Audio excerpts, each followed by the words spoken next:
Have a good day, everyone, especially to our beautiful advisor, Ma'am Julianne Samson. And we are the reporter of this topic about differentiated instruction for young English learners or ELS. But before we introduce our topic, let me introduce myself first. I am Maribeth Bagakay, and together with my co-reporter, Ma'am Julaisa V. Kubkuban.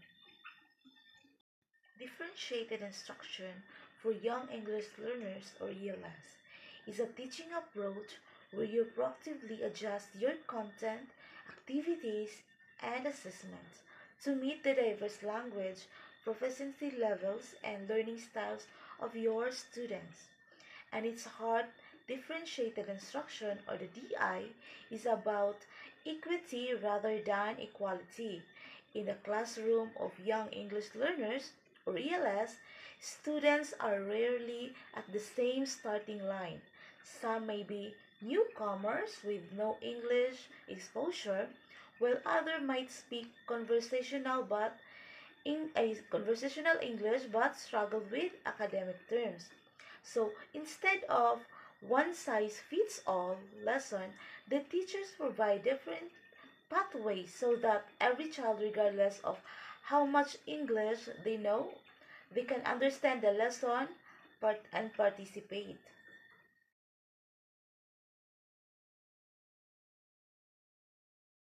So we have four easy to understand ways to differentiate in an elementary classroom. So first we have differentiate the content or what they learn. You teach the same big idea to everyone, but the input changes based on language ability. So, for example, uh, imong lesson is all about the life cycle of a butterfly. So, for the beginners or for the elementary learners, meron yan silang language barrier, hindi learning barrier. So, kaya nilang intindihin ang science ng metamorphosis, pero hindi nila kayang basahin ang salitang metamorphosis. No, sa ah, mga bata dili jud na nila kaya basahon. Pero sa picture, kaya na nila ma-picture out para makuha ang konsepto na dili maglisod sa English words. Second is differentiate the process or how they learn. So change the activities students do to make sense of the information. So for example, during sa imong lesson is uh, about community helpers. So for the young learners, ano man na sila sa pictures. So pwede ka mag-sort og picture cards nga mao na imong gamiton. And then for example, ana is na badge, na firefighter hose, na pud siya stethoscope. So maano man na nila into categories nga ang kana ding badge para na siya sa kanang police, ang kanang fire hose is para na siya sa mga gamiton sa mga firefighters, and then ang stethoscope is para na siya sa doktor. So, ang pag-sort ng picture ay nangangailangan lang ng recognition. So, pinapakita nito na alam ng bata ang konsepto kahit hindi pa siya marunong mag-construct ng sentence. So, dira nimo ma-differentiate ang process kung unsa sila makahibalo or unsa sila paano sila matuto sa iyong lesson. So, good afternoon, everyone. This my topic is the continuation of the report of Ma'am Maribeth Bagakay. So, our topic is a differentiated instruction for young English learners or ELS.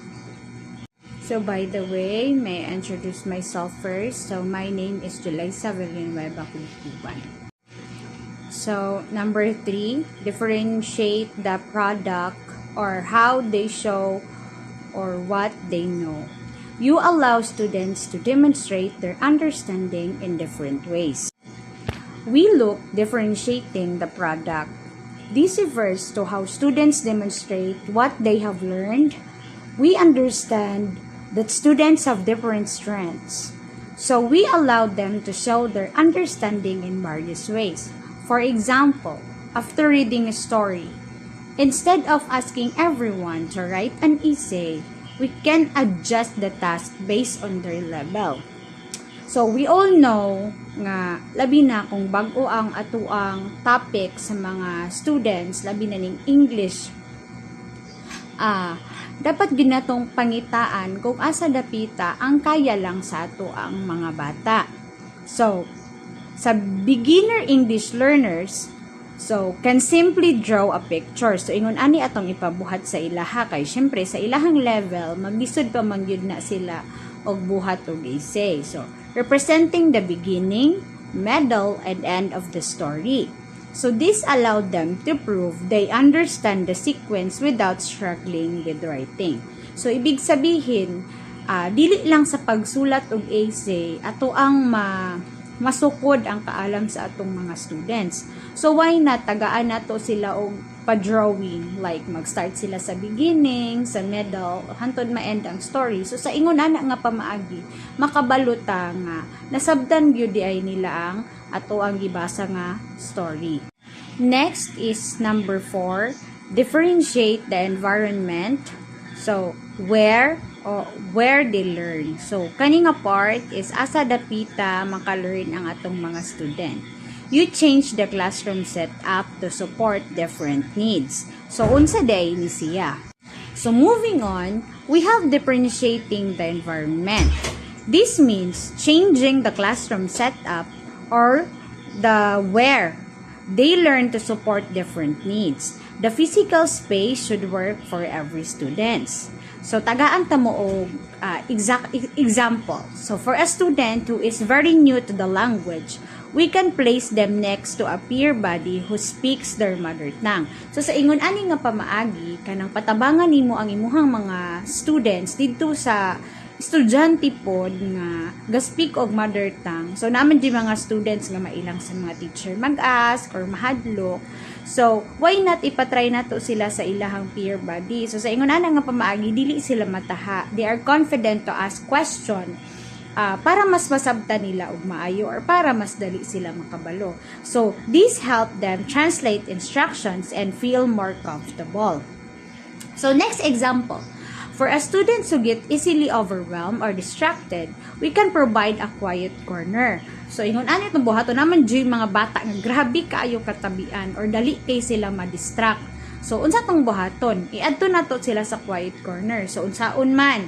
So this space can include tools like pictures, dictionary, or they can look up words and work at their own pace in a calm and environment.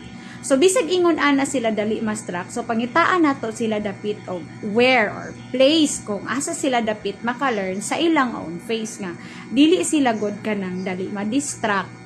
So sa ingon ana maka-learn sila. Next is why it works for young learners. So ngano man nga maka-work di siya sa mga young learners. Una, build confidence. So students don't feel behind because they are given tasks they can actually accomplish. Of course, ang mga bata maka-feel sila nga kanang ay mas maayo ni, mas okay ni kay kanang kaya nako ni. Di ba? Dili sila mo bati og pressure. Second, maka-reduce siya og frustration. It prevents the silent period where ELS stop speaking because they are overwhelmed. So, from becoming a permanent barrier. So, sa ingon ana pod nga pamaagi no, maka-reduce sad siya og frustration. Next is promote literacy. By using visual aids like Canva, graphics, or PowerPoint slides alongside spoken words, you bridge the gap between their home language and English. So, sa pag-inani no, daghan na kayo tag magamit or nga kana bang mas madali makita sa mga bata, mas dali pud nato buhaton, okay pud sa ato as mga future teacher. So sa ingon ani, nag-adjust ka sa mga bata at the same time dili lang pud kaayo lisod sa imuha kay mas dali pud nimo matudloan sa mga ingon ani nga pamaagi. So in conclusion, by differentiating both the product and the environment, we ensure that learning is accessible and effective for everyone. So that's all for my part. So thank you everyone. So unta na amoy na learn sa ako ang part. So I hope na amoy na learn.